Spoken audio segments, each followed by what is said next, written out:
For 9 years, the boy tilted his head to the side. Every specialist said the same thing.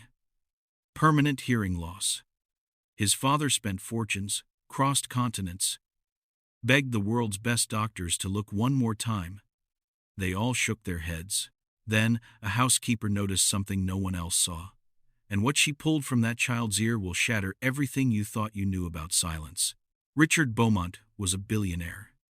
Penthouse offices, global tech empire, the kind of wealth that could buy anything except the one thing he needed most.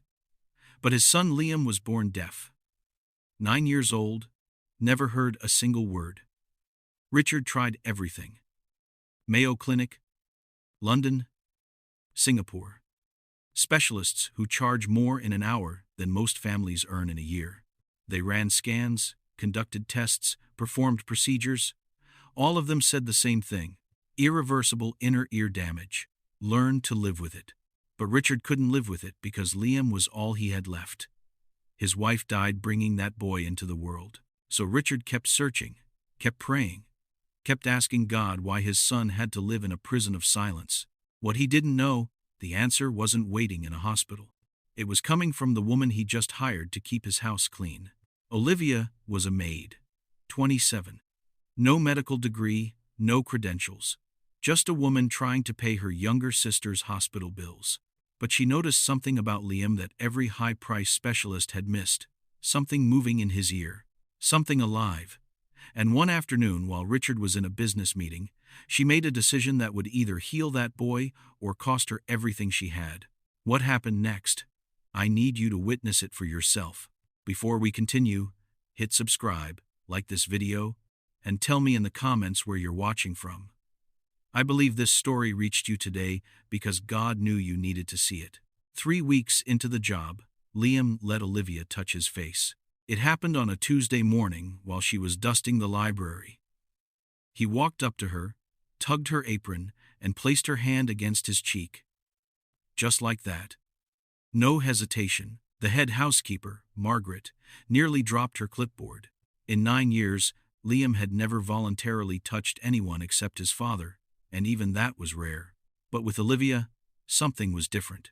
He followed her from room to room, sat beside her while she folded laundry, let her brush his hair back when it fell across his eyes. And one afternoon, while they sat together on the sun porch, he did something that made Olivia's breath catch. He leaned his head against her shoulder and guided her hand to his ear. Not pulling away. Not flinching. Just resting there. Like he was asking her to understand something he couldn't say. She didn't move. Didn't want to scare him. But she felt it again, that heaviness in the air, thicker now, pressing closer. That's when she saw it. Liam's body went rigid. His eyes locked onto the far corner of the room, wide and unblinking, pupils dilated like he was staring at something terrible. Olivia followed his gaze. Nothing there. Just shadows and afternoon light. But the temperature dropped. She felt goosebumps rise along her arms. The air tasted metallic. Wrong. Liam's lips moved soundlessly, forming a word she couldn't read. Then he started trembling. Olivia knelt in front of him, trying to pull his attention back, but he wouldn't look at her. His chest rose and fell too quickly. Panic. She'd seen it before in her younger sister during seizures, that awful moment when the body locks up and the mind goes somewhere else. Her grandmother's voice echoed in her memory, steady and certain. Not all battles are of flesh and blood, child. Some wars are fought in places your eyes can't see. Olivia grabbed Liam's hands. They were ice cold. She prayed. Not out loud, just a whisper in her spirit. Cover him, Lord. Whatever he's seeing, whatever is tormenting him, cast it out. She didn't know if it would work, didn't know if she was imagining things. But the moment she finished, Liam blinked. Once, twice. Then his eyes found hers, and he collapsed forward into her arms, sobbing without sound. That's when the pain hit him. Liam's hands flew to his right ear, clutching it like something inside was tearing him apart. His mouth opened in a silent scream, body convulsing. Olivia's heart hammered. She'd never seen him like this. She scooped him up, carried him to the window, where sunlight poured through the glass, and laid him down gently on the cushioned bench. His face was wet with tears. His fingers clawed at his ear. Olivia tilted his head toward the light, just slightly, trying to see what was hurting him, and that's when the sun hit the ear canal at the perfect angle. She saw it, a dark shape, coiled, pressed deep inside where no one had thought to look. Not wax, not scar tissue, something else, something that didn't belong. Her stomach turned. She leaned closer, squinting, and the shape shifted, curled tighter, like it was alive. No, that's not possible, but she couldn't unsee it. Olivia's hands shook as she gently pulled at the outer edge of Liam's ear, trying to get a better view. The boy stiffened. She whispered to him, soothing, steady. "It's okay, sweetheart. I'm not going to hurt you. Just let me see." She angled his head again. The thing inside moved, and Liam gasped. Not a soft inhale. A loud, sharp, involuntary gasp that filled the room like a gunshot. Olivia froze. Liam froze. Their eyes met, both of them too stunned to move. That sound, that audible, human, desperate sound, the first one he had ever made in his entire life. Olivia's mind raced. She had to tell someone, had to get help. She started to stand, started to say she'd find Richard, but Liam's hand shot out and grabbed her wrist. Hard. His face twisted in terror, and he shook his head violently. No. His hands moved in frantic, desperate signs. No. No, doctor. No pain. Olivia's throat tightened. She understood. The memories were written all over his face. Doctors holding him down. Needles in his arms. Machines pressed against his head. Tests that led nowhere. Procedures that hurt him and changed nothing. He'd learned that doctors meant pain, and he wasn't going to let it happen again. But this thing in his ear, it wasn't supposed to be there. Olivia sat back down, her mind spinning. She was a maid. She cleaned floors and folded sheets and made beds. She wasn't trained for this. If she tried to help, and something went wrong, she could be arrested, fired, sued. Richard could destroy her life with a single phone call. But if she did nothing, what would happen to Liam? She looked at the boy, his small body still trembling, his eyes pleading with her not to bring the doctors back. And she thought about her grandmother again. About faith. About the moments when you have to choose between what's safe and what's right. God, I don't know what to do. But if you put me here for a reason, show me. Please. She took a breath, leaned forward, tilted Liam's head one more time, and this time, in the full light of the afternoon sun, she saw it clearly. The dark shape inside his ear uncoiled, just slightly, just enough, and the tip of a segmented leg, thin and black and impossibly long, pushed outward from the shadows. Then it pulled back inside. Olivia's blood went cold. Something was living in that boy's ear, and it had been there all along. Olivia didn't sleep that night.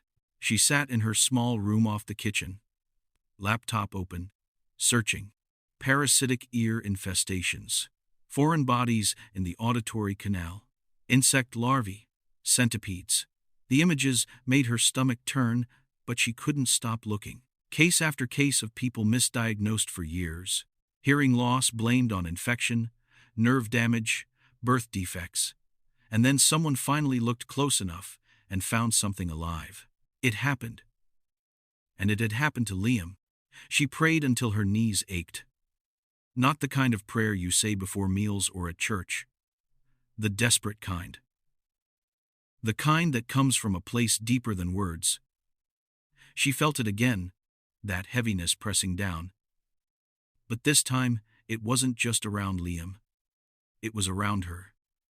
Like something didn't want her to see. Didn't want her to know. But God, you already showed me.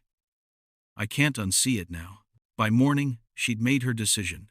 She had to check again. Had to be sure. Liam found her in the hallway after breakfast. He took her hand without hesitation and led her back to the sun porch. The same spot, the same light. Like he knew. Like he'd been waiting for her to come back and finish what she started. Olivia knelt beside him, her hands steadier now, resolve hardening in her chest. She tilted his head gently toward the window. The sunlight poured in, golden and unfiltered. She angled his ear, leaned close, and looked. There it was. Not a shadow, not a trick of the light. A creature. Long, segmented, curled deep inside the ear canal like a serpent in a cave.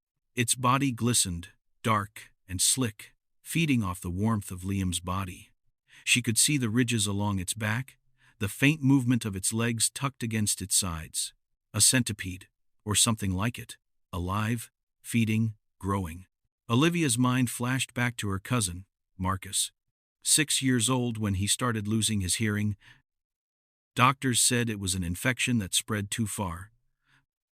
But her aunt never believed them. She kept saying something was wrong, something didn't make sense.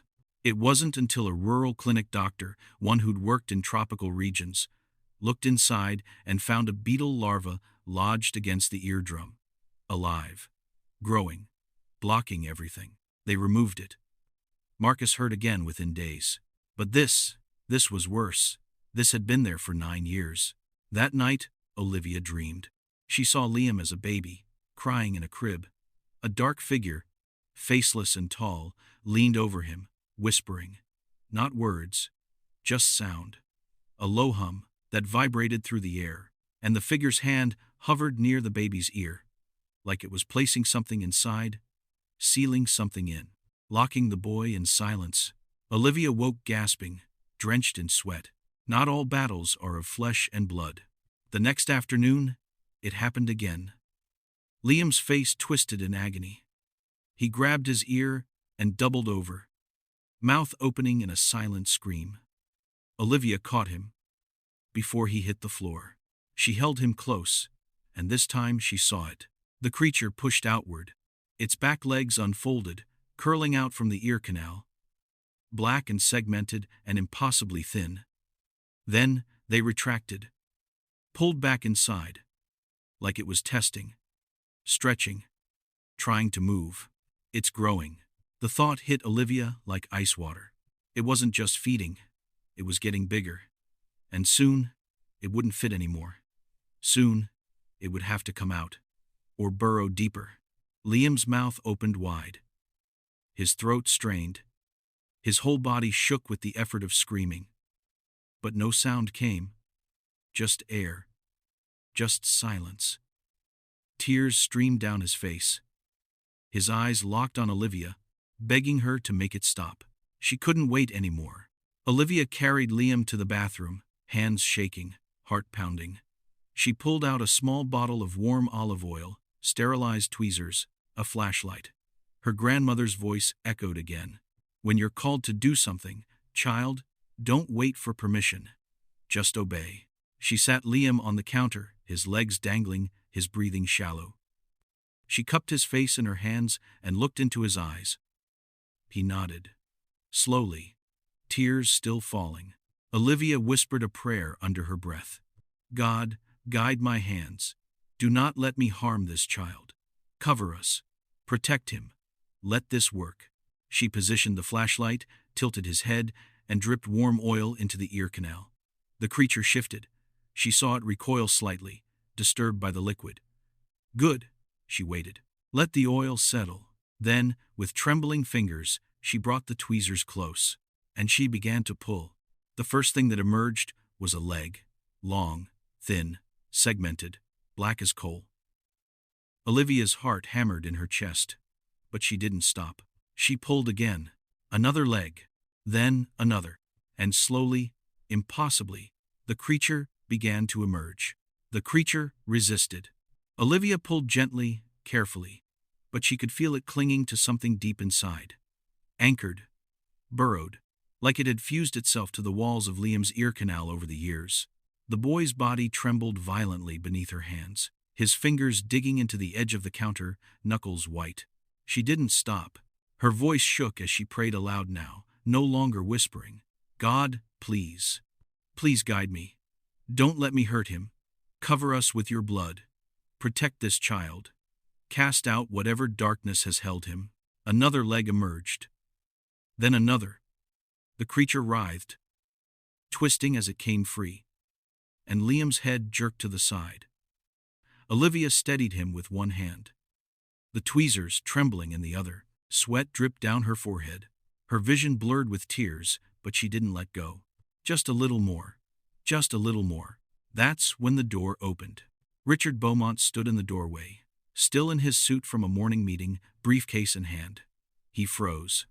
His eyes moved from Olivia's face to the tweezers in her hand, then to his son's tear-streaked face, then to the black, writhing thing emerging from Liam's ear. His briefcase hit the floor. For a moment, Richard didn't move, didn't breathe. His expression shifted in slow motion, confusion melting into horror, horror twisting into disbelief. His mouth opened, but no words came out. He took a step forward, then stopped, like his legs forgot how to work. "What?" he finally whispered. "What is that?" Olivia didn't answer. She couldn't. All her focus was on the tweezers, on the pull, on keeping her hands steady.